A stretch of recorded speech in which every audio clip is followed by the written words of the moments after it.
Better Morning, presented by Rival Fantasy. Rival Fantasy is the all-in-one fantasy sports platform featuring 3 unique DFS games which are easy to play, fun, and you can't play anywhere else. Play challenges, fantasy book, fantasy bingo, plus season-long fantasy football. No huge tournaments, no huge player pools, or daunting contests that make you feel like you have no shot at winning. New users who sign up at Rival Fantasy at joinrival.com/alarm get up to a $200 deposit match and a complimentary first play voucher. Right, let's welcome today's panel. Head of Content of Fantasy Alarm and award-winning host on SiriusXM Fantasy Sports Radio, Howard Bender. Welcome back, Howard. Thanks for having me. Host. Thank you. Award-winning host, fantasy exec, Corey Parson. Good morning. And welcome back, Coop, Fantasy Alarm, lead NFL analyst, and host of Fantasy Fiasco. Welcome, guys. Cheers. I mean, I would be award-winning, but I live in the same era as JJ Zacharyson, guys. I've been nominated for 2 awards. He just wins them all. That's why I'm not award-winning yet. It's only a matter of time. Please, come on. You gotta learn to stand out. I'm playing against Tom Brady out here. That's what's happening. JJ's not Tom Brady.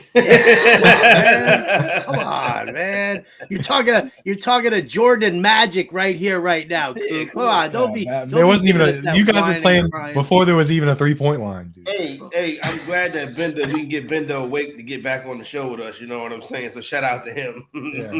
I love this. Old Coop. What's that? Are you calling them old? I didn't say that. You said that, Heather. You said that. I'm checking out this fantasy bingo thing on Rival Fantasy. I'm actually kind of excited to play that. I'm not sure if you guys looked at it yet.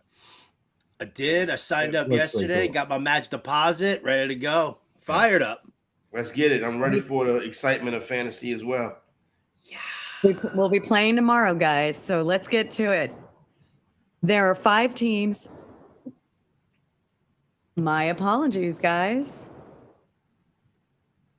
All right.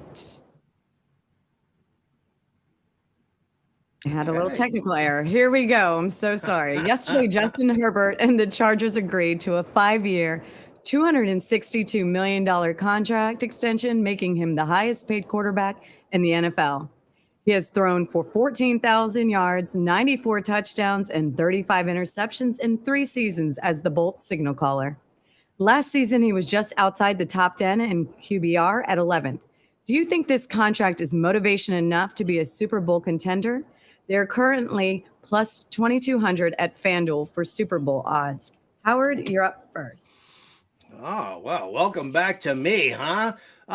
Does this, enhance them as a Super Bowl contender? I don't know. I mean, we've expected the quarterback contract dominoes to start falling, and Lamar Jackson got his, and now Justin Herbert's getting his. Listen, I think the Chargers are a great team with phenomenal weapons surrounding Justin Herbert. Last year, I'm almost willing to give him a mulligan just because of the nature of the rib injury that he was dealing with. But now they've got Kellen Moore in here. He's going to change up the offense a little bit, but it's still the same weapons. The question is the Chargers, there's just a natural stigma about the Chargers that they can't get over that hump. I don't know what it is. I don't think this contract is the difference maker here, but at least, they are going to be competing for the playoffs. Yeah, that hump that Howard alluded to is sitting on the the Los Angeles Chargers sideline. And now they got 2 of them sitting on the sideline with Kellen Moore and the head coach in Staley. So it's going to be very difficult for this team, not only to win the championship, they're years away from that. In the AFC, this is just a regular team, maybe a 7 seed, if anything, in the AFC. You saw how they went out in that playoff game last year. They got a ton of talent on the team. I'm not sure it's put together and wrangled right. Don't like the head coach. You know how I feel about the offensive coordinator. So in a very difficult AFC, this is the thing about Justin Herbert. He is being paid on potential. Other quarterbacks that got paid, Hurts has been in the Super Bowl. Lamar Jackson has won an MVP. Justin Herbert got a strong arm. All right, well, let's pay him like a top quarterback. I don't know if this is the right thing to do. This and the Chargers not going to be nowhere near the Super Bowl. Yeah, I think Corey's got it right there. When you sit back with this team and list out the stars they have, it's crazy across the board. Every position on offense and defense. I mean, the offense is easy when you look around at the weapons there, but the defense, I mean, it's Khalil Mack, Joey Bosa, Derwin James. Like, this team's ready now. And what this contract tells me is that Brandon Staley's now on the hottest possible seat. I mean, if this team can't win, they've already committed to the quarterback. And what ends up happening a lot of times with these teams is there's posturing between, okay, where do we make the change? Do we make the change at quarterback? Do we make it at coach? Do we make it at coordinator? Well, they just tried coordinator. They're committed to the coach. So if they don't win with this team this year, at least make it to, the AFC Championship, Super Bowl, ideally, then he's got to go, man.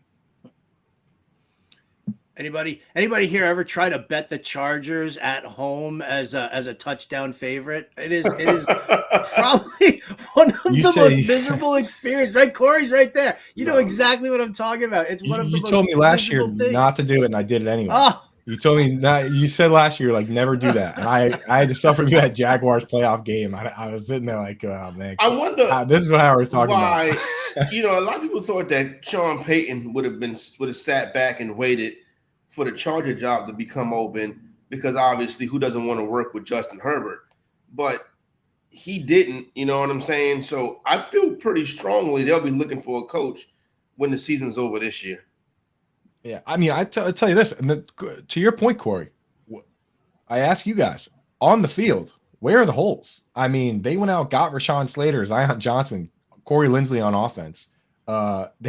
They hit with all their draft picks. Derwin James, Asante Samuel Jr. on defense. Like, where are the holes in this there team? aren't holes. The holes aren't necessarily on the field itself. Like Corey said, there are two humps sitting on the sidelines right now. And this is what's kind of controlling it. They tried Joe Lombardi as the offensive coordinator. That didn't work out. He's now with Denver, and we'll see what happens, when him and Peyton come back. But yeah, I think that this is so much talent sitting on the field. And listen, I think Justin Herbert's a fantastic quarterback. I get what you're saying, Corey, that, he's not, he hasn't brought to the level that you've seen Hurts do or Lamar Jackson do, and I don't know.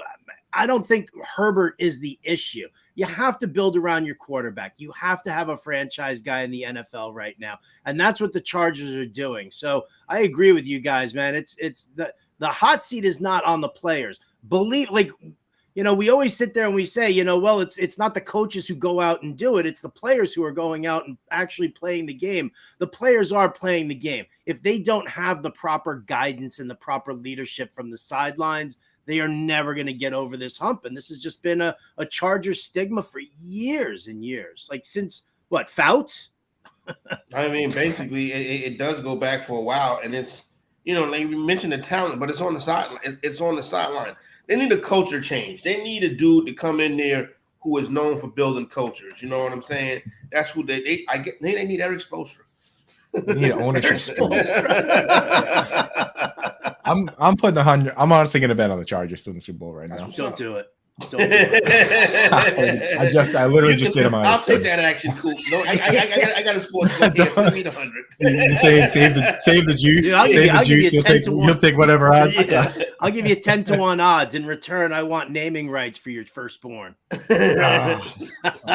right, well, deal. I'll break it a case. I'm going to name your kid Staley Cooper. That's not far off. All right, guys. Browns QB Deshaun Watson didn't have the season everyone was hoping for in Cleveland upon his return from an 11-game suspension. He ranked 26th in the league in QBR, and he finished with 7 touchdowns and 5 interceptions. Can Watson return to his former glory, or will he be considered one of the worst trade deals in NFL history? Corey, you're up first. Yeah, this is a very interesting question, because I don't think I was optimistic that Watson was going to come in the middle of the year last year and, be the Watson he was after that longer time off. And, he looked pretty bad at some points. That division that they play in, too, is extremely tough. So the AFC is tough. The AFC North is tough. You got Jackson in that division. You got Burrow in that division. And you got a Hall of Fame head coach in that division. So, like, it's a lot in the way. I liked the talent before all the stuff went down. I thought he was one of the best quarterbacks in the league. And you can say that last year was rust. Man, he looked real bad. Like, it looked like it was more than just rust. I'll be honest with you. I'm starting to worry about Watson. I will admit that he did look bad last year, but when you look at what he did before, there were so many moving parts, so many variables that you also can't really go back and be like, oh, well, he succeeded because of the coach. Well, that was in flux. He succeeded because of the weapons. That was constantly changing. Guys were constantly getting hurt. He did it with and without DeAndre Hopkins. So for me, when I look at Deshaun Watson, like, this is a guy who, when healthy before this, was top 5 anytime he was playing. So, and this isn't like a Russ Wilson situation where you can say, oh, maybe he's over the hill. I mean, he's not even 30 years old yet. So I believe that Deshaun Watson this year can get back to, at the very least, above average, but top 5 still within the range of outcomes for this guy because I've seen it. Yeah, I'm going to put Deshaun Watson as a potential top 5 QB as well. The talent itself is fantastic. The rust we saw last year, it's learning a new system. It's coming in later on in the year. I still think Kevin Stefanski has a hard time identifying really what he wants to do. Are we a run-first team? Are we a passing team? Where are we going to go?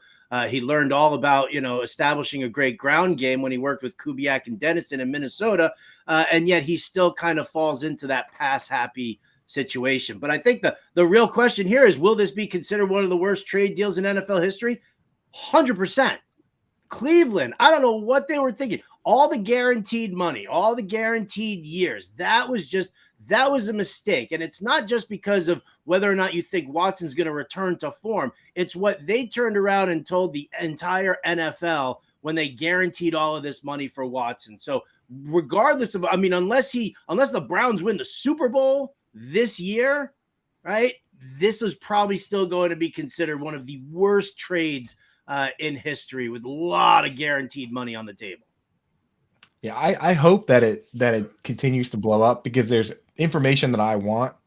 You don't do that trade and give this guy a contract if there aren't other teams in the mix, right? Like, they went above and beyond to get him there and to make him this crazy high paid player. That means there were other teams trying to get in on this. If it blows up completely, the Browns will turn around 100% and say, well, we had to do that because the Colts were going to do it, right? So I want to know what other teams were in on this, because if it does blow up, that's definitely coming out. That's the first thing teams do when it blows up. It was the Falcons. He woke up the morning that they signed the contract.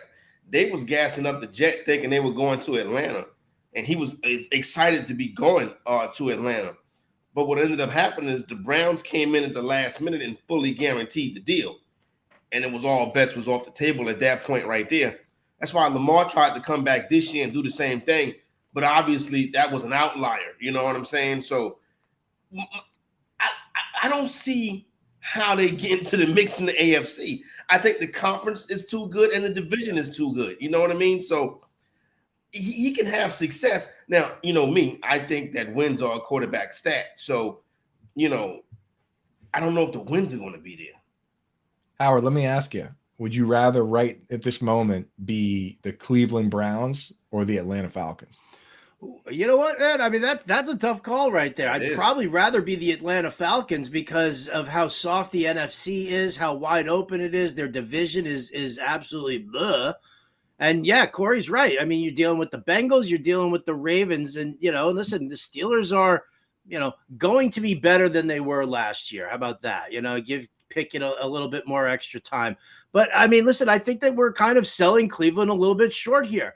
Cleveland has arguably one of the top offensive lines. They've got the best running back in the NFL in Nick Chubb.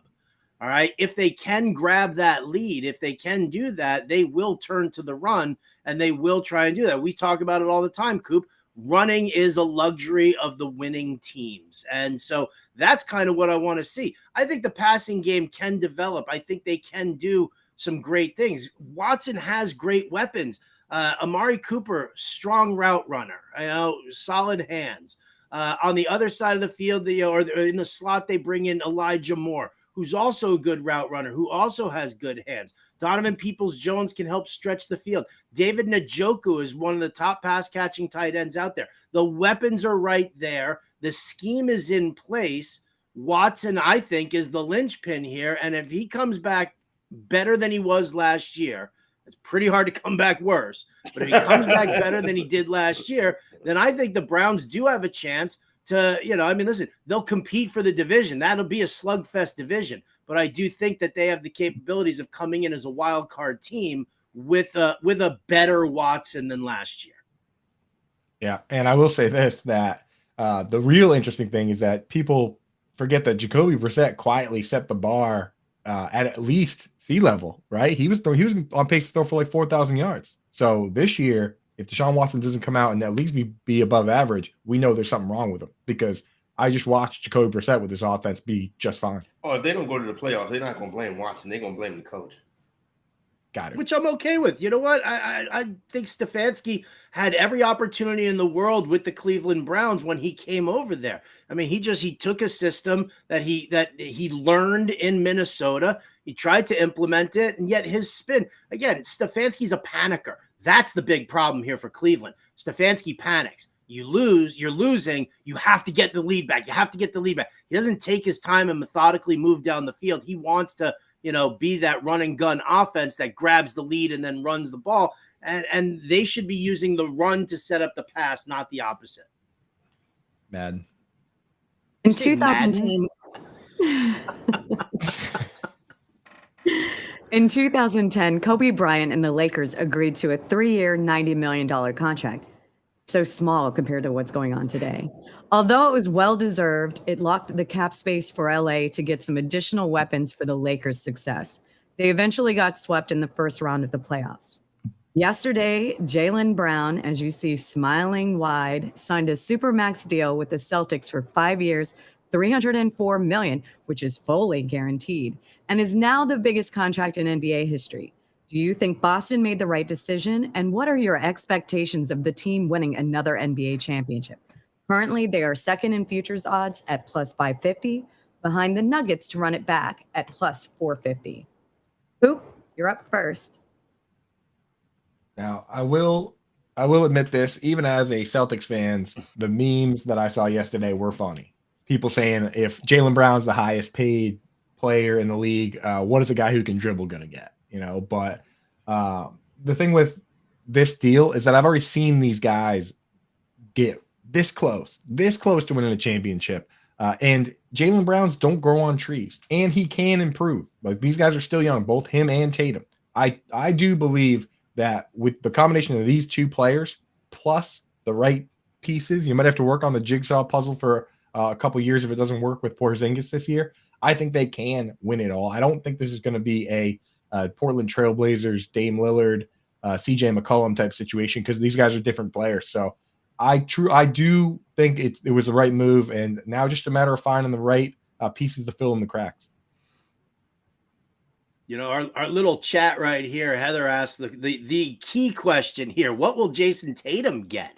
Right? Because let's face it, as good as Jaylen Brown is, he's not the best player on the Celtics right now. And next year they're going to have to pay Jason Tatum. But do I think that this is, like a good team to bet to win it all? They're committing to it. They really are. They're turning around here. Him and Tatum are 24, 25, 26 years old. These guys are just moving into their physical prime. That's a great spot to be in. If you can lock these two down as a duo, what you're saying basically, especially with this kind of money, what you're saying is that, we're going to lock in Tatum as well. And he and Brown, not only are they going to be a fantastic duo, but they're going to elevate the play of the guys around them. So, yeah, listen, if I'm sitting there sprinkling a little something on an NBA future, I think the Celtics are putting themselves into a great spot here to win it all.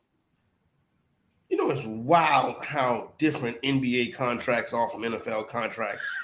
This guy is like maybe the last guy to make the All-Star team, and he just got $300 million guaranteed. $300 million guaranteed. For Jaylen Brown, who I think is a decent player, but he's not going to change your franchise. As far as betting them to win a championship, I don't like adding Porzingis to the team. I told you how I feel. I think Porzingis is a good player on a bad team. I think you put him on a good team, and I think the season ends with Boston fans being upset at Kristaps Porzingis and Jaylen Brown. But what I think is the really interesting thing with this deal right here is Boston is, by signing this deal, Boston is telling you that they are out on Damian Lillard and that Lillard is not coming. So now it's between Miami and Philadelphia to see who gets the rights to make the big deal to bring Damian Lillard to their city. So that's what's going to be interesting right there for me. So now Boston is out. Boston's out on Damian Lillard, or Boston's out just because they're not going to end up with Damian Lillard? No, Boston's out on Lillard. Brown would have been a part of a Lillard deal. Mm-hmm. And obviously that's better than Tyler Hero. But really now it comes down to Miami and Philadelphia. And it's just now I've heard that Tyrese Maxey is in the mix, and that's who Portland wants. But Stephen A. Smith said that Tyrese Maxey is not on the table. So I don't know. He's been right before. Well, now last year, I personally would have been clamoring for trading Jaylen Brown for Damian Lillard because I just felt like Jason Tatum did not seem like the guy who wanted the ball in his hands, who wanted to take the last shot. Like when it was Paul Pierce, you knew he was going to shoot from the elbow. Like you knew he wanted the ball, and Damian Lillard has been that guy. Like he's daggers, right? Nails. So, but after this year, Jason Tatum had no problem with that, and it was clear that he was going to be the guy that shoots that shot. And I don't think you necessarily need that anymore. I mean, obviously, every team is better with Dame Lillard. He's probably the best deep range shooter maybe ever, right? Like him and Curry.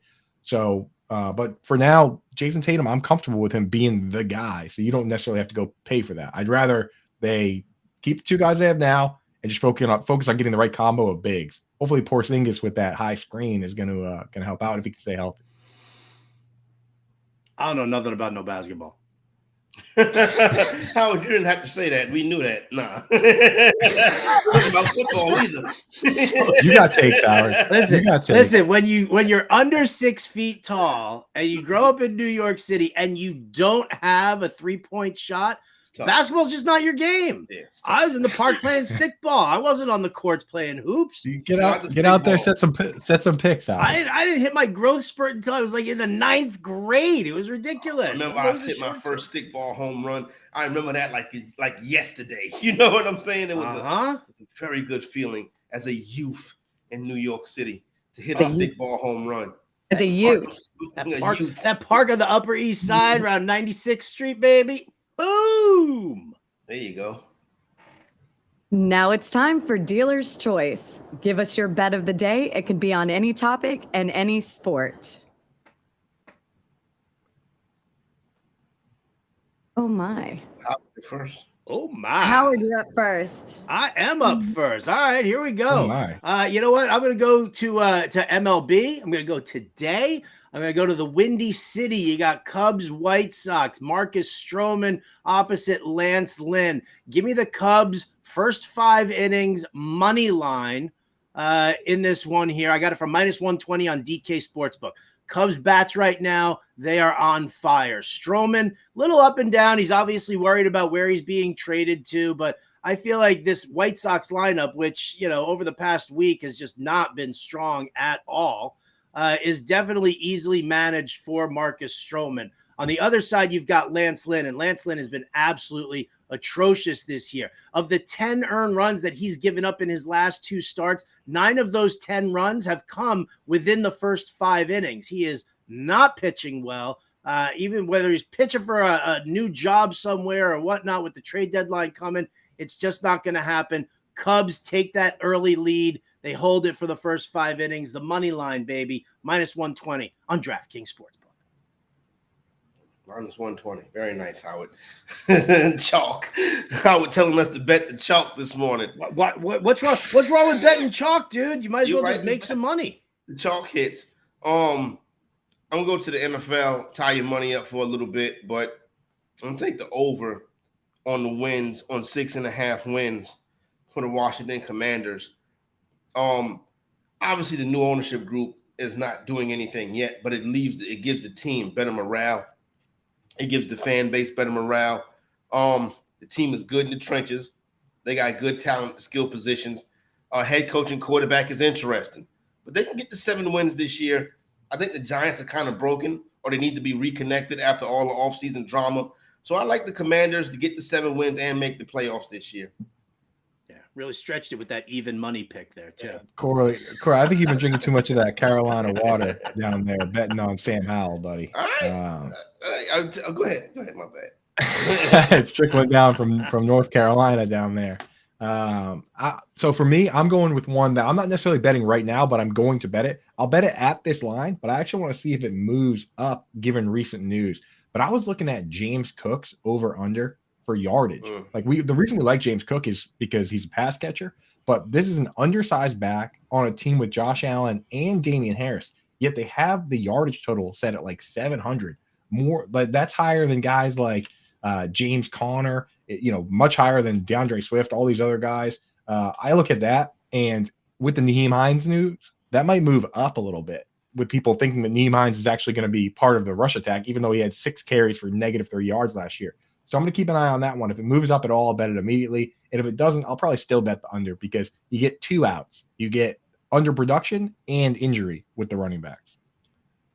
He only had 16 catches last year, but they were around 9 yards a pop. If he gets more of that, he can be a very dynamic player. I like him a lot coming into the year. And his brother, if his brother was to sign with Washington, then you go ahead and cash that over 6.5 right there. But no, I'm a big James Cook guy coming into the year. Yeah. Howard, I got to ask you. I'm gonna, before you ask me your question, I'm not going to totally crap on your call here on the under, but I'm going to tell you right now that I think if you look at what Buffalo has done in the offseason right now, they have really shored up that offensive line. They want to run the ball more, and they said that when they drafted Osiris Torrance in the 2nd round. They're really looking to make that move. They don't want – Ken Dorsey does not want Josh Allen putting himself at risk anymore. They know that, with the money that quarterbacks are making, with the fact that Josh Allen is a linchpin, with the fact that you have to you tend to pull back on the rushing of your running quarterbacks. I think that we're looking at Buffalo trying to listen, Allen's still going to be Allen. He's going to still do his thing. They're not going to take that away from him. But I do think that they want to focus a little bit more on establishing a running game. I think Ken Dorsey thinks it takes the pressure off. You also didn't amp up your wide receiver core. You don't have the additional weapons. Gabe Davis, come on, man. How is that dude going to be, improving? He's so inconsistent. So you don't touch the passing game. You really, really work that offensive line. You get yourself a lot of good, solid run blockers. And you, Coop, more than anything, once you make that investment into your fullback, like they did with Reggie Gilliam, I think that Buffalo is probably primed a little bit more for that. They're also going to sit in 2 tight end sets, right? You got Knox and you got Dalton Kincaid. They want more run blocking out of this team, and that's why I'm actually kind of bullish on James Cook this year. Best argument I've heard in a long time to bet the over on Damian Harris is 550 yards. Ooh, I don't know. All right. That was today's edition of A Better Morning. Thank you to Corey, Howard, and Coop. Make sure you check out Quick Out Fantasy Football with Howard and Coop at 1 p.m. Eastern. We wish everyone a better hump day. Take care, everyone.